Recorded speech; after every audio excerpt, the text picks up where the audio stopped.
नमस्कार दोस्तों। हम बचपन से सुनते हैं कि हमारा भारत कभी सोने की चिड़िया था। उस अखंड भारत के पूर्व में मगध, काशी और उत्तर पश्चिम के अंदर गांधार, मत्स्य, अस्मक जैसे शक्तिशाली राज्य थे, जिसकी सीमाएं अरब और चीन देश से लगती थी। हमारा अखंड भारत के नाम से जाना जाने वाला देश। हम बात करेंगे हमारा भारत सोने की चिड़िया कैसे बना, जिसे लूटने के लिए विदेशी राजाओं ने भारत पर आक्रमण किया। मुगलों ने भी भारत पर कई साल तक राज किया। अंग्रेजों ने बहुत सी कूटनीति और षड्यंत्रों का सहारा लेकर इसे अपना गुलाम बनाया। इसके लिए हमें प्राचीन काल का इतिहास पढ़ना होगा, जहाँ वैदिक काल हमारा 1500 से लेकर के 600 ईस्वी तक आता है। उसके बाद मगध जो 544 ईस्वी के अंदर होता है, जिसका अंतिम राजा घनानंद हुआ। उसे चाणक्य की सहायता से चंद्रगुप्त मौर्य ने हरा करके 345 ईस्वी के अंदर मौर्य काल की स्थापना कर दी। उसके बाद गुप्त काल आता है 240 ईस्वी के अंदर। इन सब राजाओं ने मिलकर भारत में एक ऐसा व्यापार मंडल स्थापित किया कि दुनिया के बाजार में भारत की वस्तुएं बहुत उच्च दामों पर बिकने लगी, जिसके कारण भारत दुनिया का सबसे बड़ा विनिर्माण केंद्र बन गया। हर कोई देश भारत के साथ अपना व्यापार करना चाहता, क्योंकि भारत के अंदर कपास की, सूती वस्त्रों की, खाद्य सामग्रियों की, औजारों की और मसालों की एक अच्छी पैदावार होती। उस समय विश्व के अंदर 43% मसाले भारत से पैदावार लिया करते थे, क्योंकि उस समय भारत के अंदर घर घर में एक लघु उद्योग था। कोई वस्त्र बनाता, कोई लोहे के औजार बनाता। इन सब वस्तुओं का क्रय करके भारत विक्रेता से सोना, चांदी, हीरे मोती और कीमती रत्न लिया करते थे। और आज भी विदेशी कंपनियां भारत के अंदर अपना बाजार लगाती हैं और भारत के भी बड़े देशों के साथ अच्छे व्यापारिक संबंध हैं। दूसरा कारण ये है कि दो बड़े देश अरब और चीन के मध्य भारत आता था। जब अरब और चीन देश आपस में व्यापार करते तो उन्हें भारत से होकर गुजरना पड़ता। इसलिए भारत के राजा जब वो भारत से गुजरते तो उन पर एक टैक्स लगा दिया करते। टैक्स के रूप में, कर के रूप में उनसे सोना चांदी लिया करते थे। उनसे लिया गया सोना चांदी भारत के राजा अपने राजकोष में इकट्ठा कर लिया करते या उनको मंदिरों के निर्माण में प्रयोग ले लिया करते। इतने सालों के अंदर जो सोना इकट्ठा हुआ था, उसी के कारण भारत सोने की चिड़िया कहलाने लगा। ये नहीं था कि भारत के राजाओं के पास सोना था, भारत के सोना बिखरा हुआ था। घर घर में सोना चांदी के सिक्के मिल जाना एक आम बात थी। दुनिया में सबसे पहले सिक्का प्रणाली भारत ने ही शुरू की थी। भारत ने दुनिया से सबसे पहले सोने और चांदी के सिक्के बनाना शुरू किया था। उसके बाद सम्राट विक्रमादित्य का जन्म होता है इतिहासकारों के अनुसार 101 ईस्वी के अंदर। उन्होंने लगभग 100 साल तक राज किया। कहा जाता है उस समय को भारत का स्वर्णिमी काल कहा गया है और भारत दुनिया की सबसे बड़ी अर्थव्यवस्था बन चुका था। सम्राट विक्रमादित्य के समय में भारत सुखद और समृद्ध राज्य था। अब भारत को लूटने का सिलसिला शुरू हुआ। अरब देश के लोगों ने भारत पर आक्रमण करना शुरू कर दिया और 712 ईस्वी के आते आते उन्होंने सिंध प्रांत को अपने अधिकार में ले लिया।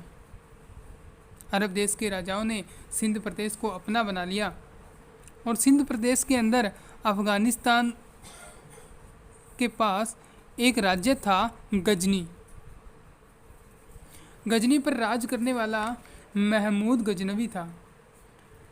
कहते हैं महमूद गजनवी ने 972 में भारत पर आक्रमण करना शुरू किया और लगभग 17 बार भारत पर आक्रमण किया था।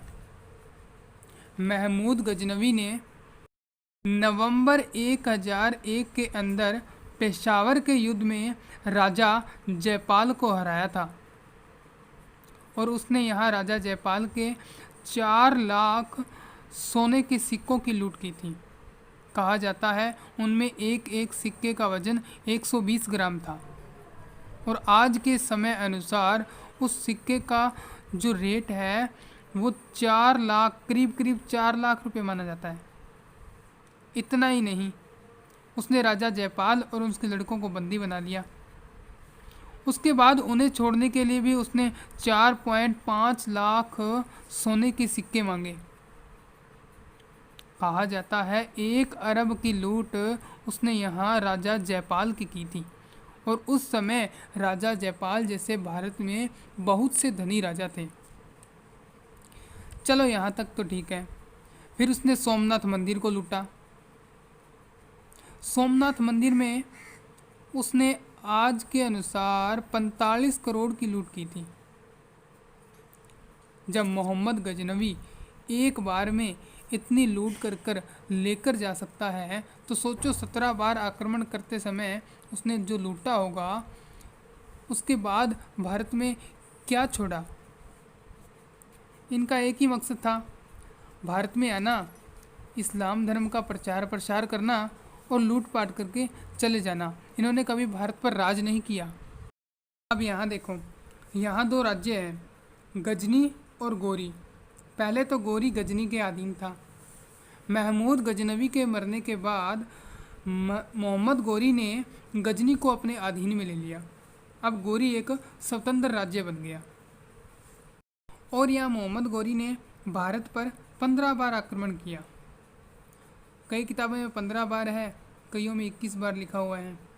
और बदनसीबी इतनी कि हर बार इसको हार मिली।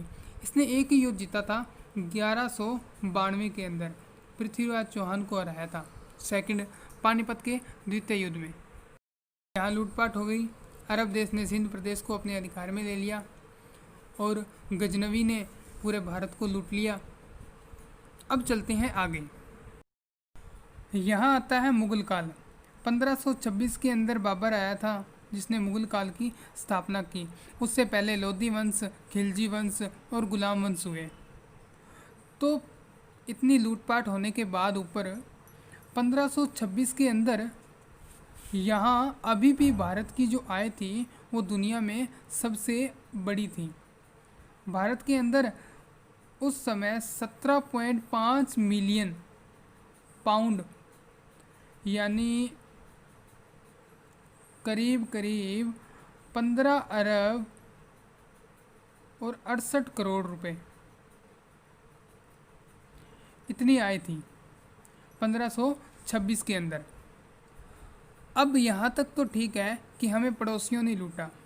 उसके बाद दूर दूर से डच, फ्रांसीसी और अंग्रेज भी आने लगे।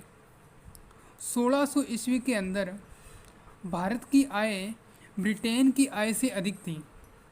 जो भारत की जीडीपी थी वो ब्रिटेन की जीडीपी से अभी भी ज़्यादा थी। भारत की जीडीपी कितनी थी 1600 के अंदर? 305 मिलियन डॉलर प्रति व्यक्ति।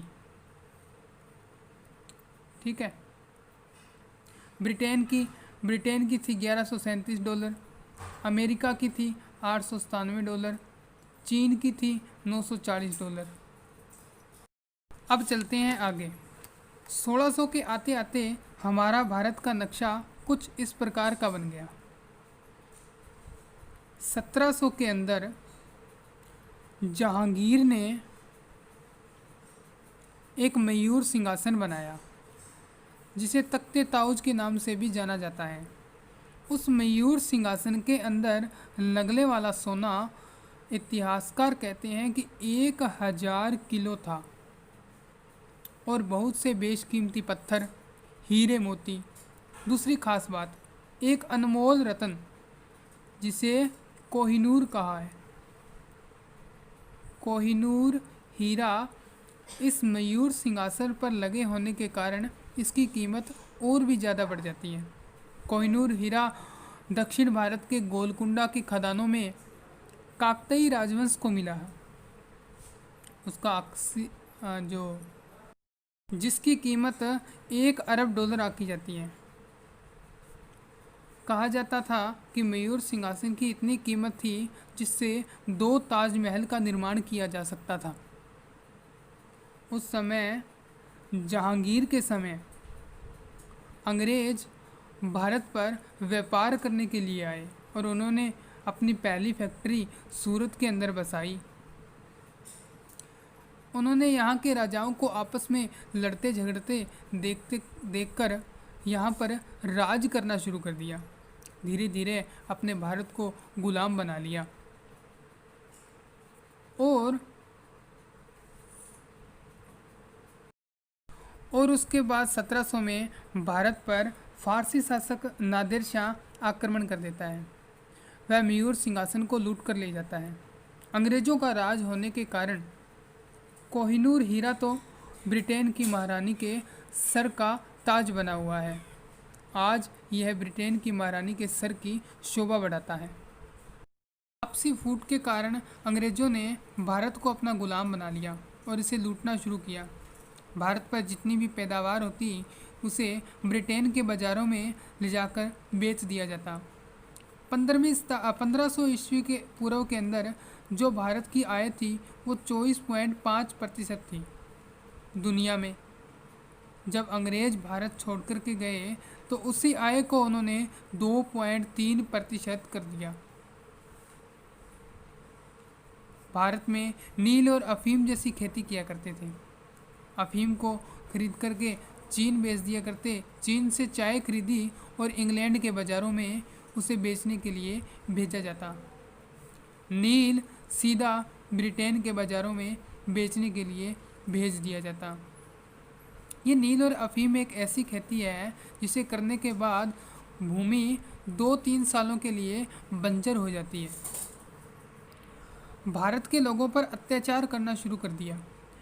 भारत के लोगों को कम इनकम देकर उनसे काम करवाया जाता और एक इनकम टैक्स लगा दिया जो 97% था। यानी कि अगर हम 100 रुपये दिन में कमाएं तो उसका 97% भाग हमें अंग्रेज़ों को देना होता इनकम टैक्स के रूप में। इतना बड़ा कर लगाने के कारण भारत एक गरीब देश बन गया। हमारा भारत एक विश्व गुरु था और आगे भी बनेगा। कभी फिर से सोने की चिड़िया कहलाएगा। जय हिंद, जय भारत।